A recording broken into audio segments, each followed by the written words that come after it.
Border Patrol has already encountered over 800,000 migrants so far this fiscal year, since October. But officials are warning of a major milestone in the days ahead. I'm going to be hitting some record numbers myself. Probably in the next 2 or 3 days, we'll hit over 1 million encounters or apprehensions along the southwest border. The surge is forcing agents to release a large amount of migrants into the United States. And our next guest formerly served as the Border Patrol chief in El Paso and Tucson. His name is Victor Manjarrez, Jr., and he joins us now to discuss it. Good morning to you, Victor. Good morning. Good morning. How soon do you think we'll see the numbers? When will we hit 1 million? Well, we've already probably hit 1 million arrests along the southwest border, and they're waiting for the end of the month to be able to calculate those numbers. And so we expect that probably within the first 2 weeks of April, where those numbers officially come out, and it certainly will be over 1 million. Oh my gosh, what are you expecting for the entire fiscal year? What number will we see? Well, most people were talking just under 2 million, but I think it's going to be further than that. I think we're going to be hitting around 2.5, anywhere from between 2.5 and 2.7 million for the year.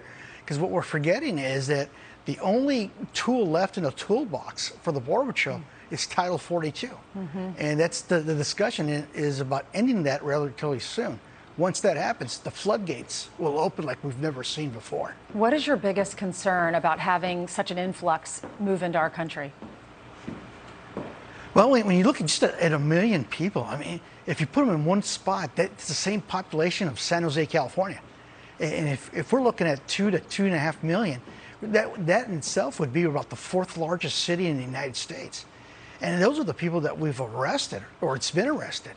Because when you have sheer numbers of that magnitude, you have to collapse your operations. So there's areas along the southwest border that's certainly not being patrolled to the highest levels that need to be. And so, what is it we're missing? We just do not know what we're missing. That is my biggest fear, is what's out there that we never get our hands on, we never get our eyes on, and it's coming somewhere into the interior of the United States. That's the scary thought. And Joe Biden hasn't even reached his halfway point of his presidency. What can you expect throughout the next, we have what, 2.5 more years at least with him? Well, this number is going to continue. If it's the idea of perception, right? When you start looking at these numbers, when we started climbing, it was February of last year. And then we had a 3rd highest number of arrests last year in CBP. And quite honestly, that was just from February to October. It didn't include the first 5 months.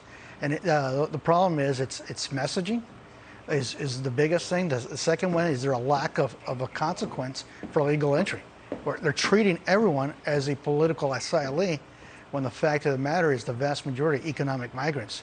And it's creating a big problem along our southwest border of the United States. Victor, thank you for weighing in on this and coming on this morning. Thank you. You're welcome.